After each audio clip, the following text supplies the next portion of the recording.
যারা জুলুম নির্যাতনের বিরুদ্ধে কথা বলে তাদের বাংলাদেশে বাস করা সম্ভব নয়, হারাম হয়ে গেছে বাংলাদেশে বাস করা। এই খুনিদের জুলুমবাজদের বাংলাদেশে বিতাড়িত করা ছাড়া, দেশকে উদ্ধার করা ছাড়া সকল নাগরিকের বাংলাদেশ, সকল প্রজাতন্ত্রের সকল নাগরিকের বাংলাদেশ অংশীদারিত্বের গণতন্ত্র। এরা যারা অন্যায়ের বিরুদ্ধে কথা বলে তাদের রাজনীতি করতে দেবে না। বন্ধুরা, আমার সাথীরা, আমি বক্তব্য বাড়াবো না, শুধু একটা কথাই বললো, আমাদের জন্য নয়, নাসির ভাইয়ের জন্য নয়, জিএসডির জন্য নয়, সবল সাহেবের জন্য নয়, আপনাদের মান ইজ্জতের জন্য, আপনাদের সম্মান নিয়ে স্বামীকে বেঁধে রেখে স্ত্রীকে নিয়ে গেছে কক্সবাজারে। একটা বাচ্চা শিশু বলতেছে আমি ভাত খাবো না, পুলিশ তাকে ধরে নিয়ে যাচ্ছে। ভাত খাবে না কেন? একটা 17 বছরের মেয়ে ভারতে ধরা পড়েছে,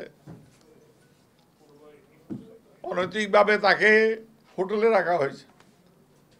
কি কি বলবো, কোনটা বলবো? এমন কোনো দিন আছে মেয়েদের উপর অত্যাচার হয় না, নারী নির্যাতন হয় না, পাশবিক অত্যাচার হয় না, জুলুম, খুন, অন্যায়, বেবিচার? উপজেলা নির্বাচন কেমনে করবে? একজন প্রার্থী এখন আইসিইউতে আছে, দুলাল বগুড়া।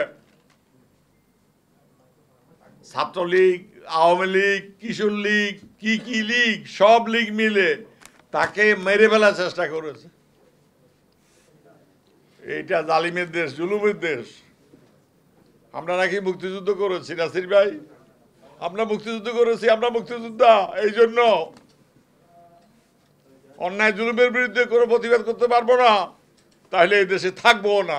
যে দেশে অন্যায় অত্যাচারের বিরুদ্ধে কথা বলা যায় না, সে দেশে থাকবো না। জন্মগ্রহণ করেছি আমার জন্য নয়, আমার বাপের জন্য নয়, আমার পরিবারের জন্য, আমার দলের জন্য, মানুষের জন্য।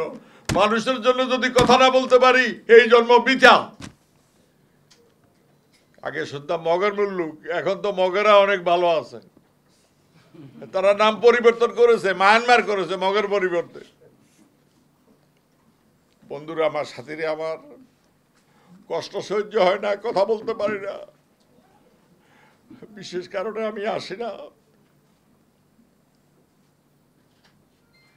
আপনাদের প্রতি অনুরোধ, মান সম্মান নিয়ে যদি বাঁচতে চান, পশুর আর মানুষের তফাৎটা কি, পার্থক্যটা কি?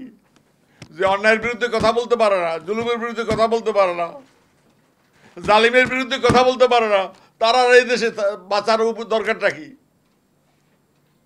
বন্ধুরা, আমার সাথীরা, আমার আপনাদের অনুরোধ করি, দেশকে বাঁচান, মানুষকে বাঁচান, ইজ্জত নিয়ে বাঁচুন, সম্মান নিয়ে বাঁচুন, অধিকার নিয়ে, ক্ষমতা নিয়ে বাঁচুন। এই লড়াই মানুষের মুক্তির লড়াই, এটা লড়াই মানবতার লড়াই, এই লড়াই সাম্যের লড়াই, এই লড়াই মানবিক মর্যাদার লড়াই, হিউম্যান রাইটস। এই 10 এপ্রিল যদি এই ঘোষণা না দিতেন, সাম্য, মানবিক মর্যাদা, ন্যায় বিচার যদি না দিতেন, অনেকে সমর্থন করতো না। দার্শনিক ভিত্তিটা দেখতে চেয়েছে যে কি করতে চায় ওরা। আজকে তারা যারা সমর্থন দিয়েছে তারা অনুতপ্ত যে কি জন্য এদের সমর্থন দিয়েছি। যে দেশে মানুষের কথা বলার অধিকার নেই। আমি আমার বক্তব্য বাড়াবো না, আমার কষ্ট হয় খুব, আমার কষ্ট হয়। আপনাদের বলি, যাদের নিয়ে গেছি সবাই ফিরিয়ে দিতে পারে নাই তার মা বাবার কাছে,